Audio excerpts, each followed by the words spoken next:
Hello there, my name is Isaac Mukisa Sawakije, and by the grace of God, I'm a location pastor at Worship Harvest, Busega. Um, Beyond that, I and my wife founded an organization called Fathers Arise. And main thing is to empower men to thrive. Today we have having this broadcast, and I know you are going to enjoy the time we have together. And with me, I would like to introduce to you a gentleman who is a very good friend of mine that is with me in studio. And this gentleman, he is a spiritual leader. He is a servant to this nation. You'll get to know more about him in a few minutes. But hey, tune in and tell as many people as possible to get on board with this, because we're going to talk about a very important topic that you don't want to miss. So, man of God, can you tell us about yourself? Thank you very much, Pastor Isaac. My name is Leonard Semazi, and by the grace of God, I am the location pastor of Worship Harvest Nyendo. It's a privilege to be hosted here today. It's my pleasure. Wow. So you are a pastor in Nyendo. Oh yes, the mighty city. Mighty city. Wow. Why Nyendo? Why Nyendo? Nyendo has a lot of things that it features in my background. By the time I got to understand, I was in Nyendo, of course. Oh, so you're born of Nyendo. I always have to tell the truth that I don't know where I was born. By the time I got to understand, I was in Nyendo. Amazing, Yeah. amazing. So tell us about what you do beyond pastoring. Is pastoring all that you do, or do you have some other things you're doing in community? Are you married? Yeah, just let us know about yourself. It's a man talk, so Sure. Sure. Yeah. Beyond pastoring, of course, I've just started pastoring. What a blessing. I'm a clinical officer with Masakaru Referral Hospital. Interesting. And I also do a lot of things in the community. I happen, by the grace of God, to run a youth movement, which is called Righteous Nation Revival. It is a group of young people who do revivals everywhere they go. The group of young people who are very passionate about the Word of God, passionate about spreading the gospel, and they are passionate about changing the environment in their community. Wow. Yes. Wow. So, how many lives are you living, man of God? Please. Oh, that's interesting. And how old are you? I am now currently 30 years. Wow. Yes. So actually, you can be doing all those things and yet you're still serving God. Of course. It's an amazing thing to know. So I know I've had quite a number of interactions with you about your personal lives, and I got to know a little bit about your background, your relationship with your father,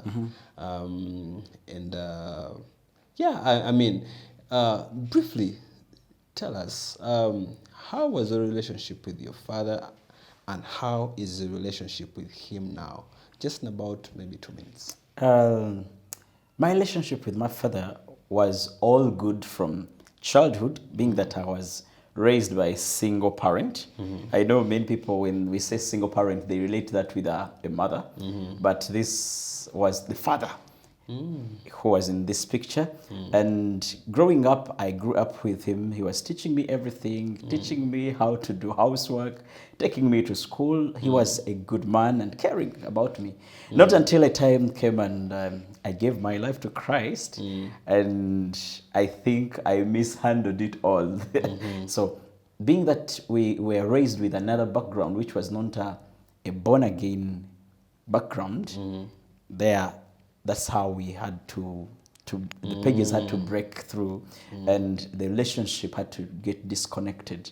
So what happens is that we had lost this relationship for a while, to an extent that my dad, who was a good father as he is even now, he could not want born agains in his house. So what happens is that I had to part ways. We had to part ways. I had to leave the home, and Life was good, however much hard somehow.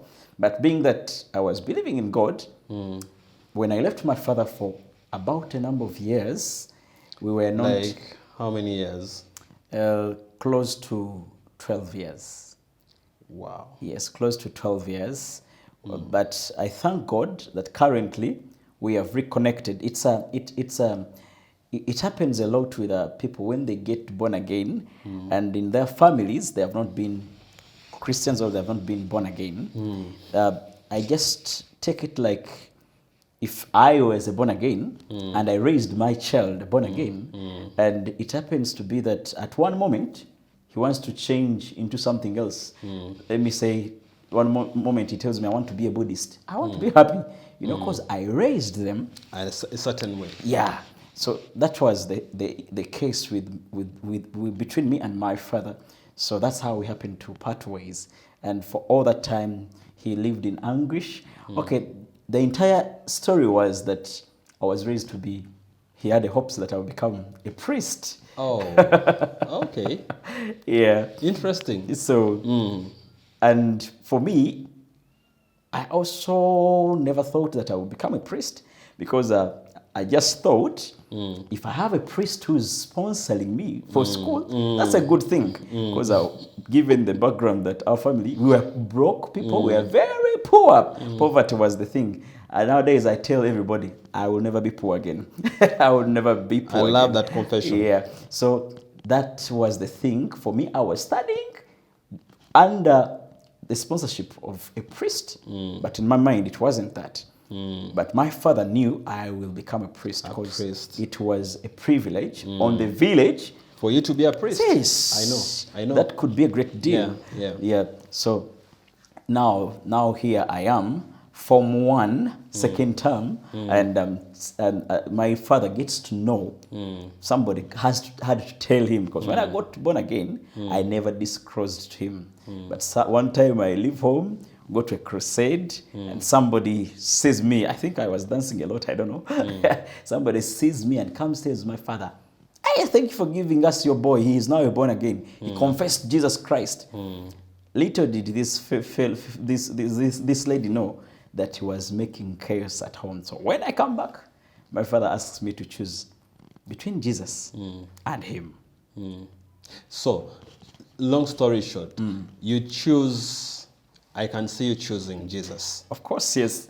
So, that breaks the relationship for some time. Yes. And you said at that time you ended up parting ways. Yes. So where do you go to? And then when do you connect? I want us to wrap it up in a few minutes, so that I have a few questions I want to ask you. Leaving home, initially I had to go on a street, which I had not planned, because after being given options, my father it felt like I was a disappointment. Just like any parent could feel if they paved paths for their children and they're not doing so.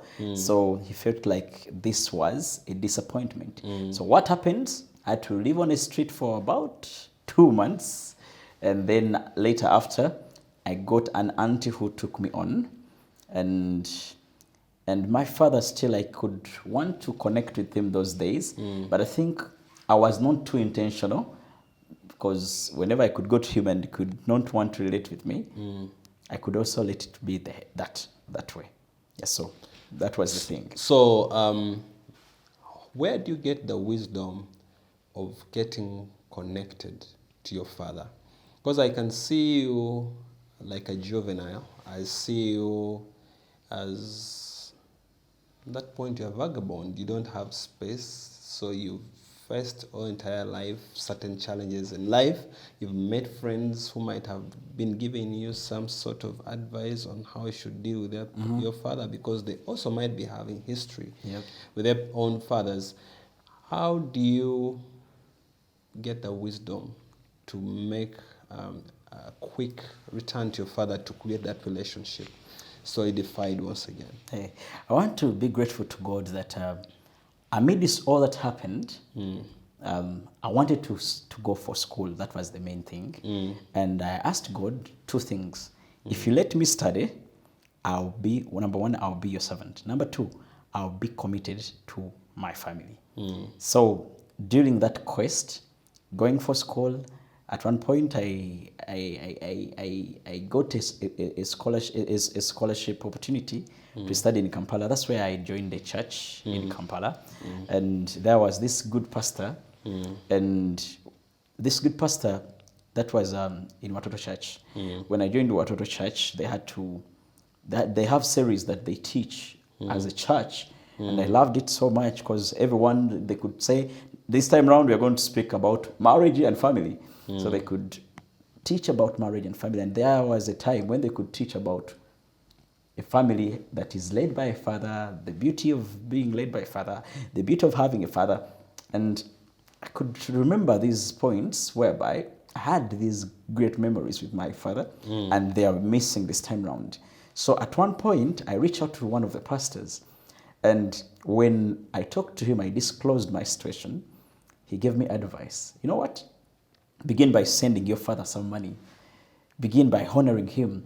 I told him, of course I honor him, but he told me, you honor with something. Send him something. And what I remember that I can never forget, this pastor was so intentional that he gave me some money, loaded on my phone. I sent that money to my father. Wow. And I strongly believe this was the loop that started the journey of getting connected back to my father. So being that all the times I could go back, he could not welcome me in. At one point, he could feel like I will always be a failure. I will always be disappointing. Those days, the way Christians were perceived. But this time round, when I sent him some money, he calls back and he's like, do you think I don't have anything to eat, so you're sending me some money? So then I was being told, they had just taught me how to respond to important people. And being that a father is one of the important people, so this time round, I never used the same tonation I used way back when we were parting ways. This time round, I humbled myself down and told him, my father, I've just sent some money. So he says, okay. And after some time, this pastor is still intentional. He tells me, now it's time to leave Kampala, go back to the village, visit your father. Wow. So I visit him this time around. I tell him all that has been happening, and God just opened his heart to me back. Wow. And he received me back. It was just an important thing. For those that are viewing us right now, we are here with Pastor Leonard Semazi from Nyendo. He is a pastor of Worship Harvest Nyendo, but yet he's also a son, and he's soon becoming a father. Of course. Growing up, we need to recognize that it's very important for each one of us to have a parent, especially a father. Fathers play a very big role in growing of our nation. Yep. The smallest unit of a nation is a family. Imagine a family without a father. It's a nation without a father. And therefore, we are headed a very wrong direction. So today is just a snippet of what we are about to be sharing with you in the next captions. We are going to be talking about this message of fatherhood. Everyone needs to understand that fathers play an important role. Are you a man out there? You have a son, you have a daughter. They need to hear your affirmation. They need to see your presence in their life, because your presence in their life paints a picture of who a true father should be. Probably you are a cycle of a father that existed that probably never gave you the kind of picture you need to have. At one point, we also talk about having a spiritual father around you, because even spiritual fathers are important in modeling the kind of fathers we are meant to be. You're right here at Fathers Arise in Busega, in our studio, and I know we are going to be having a great time. See you next time. God bless you. See you.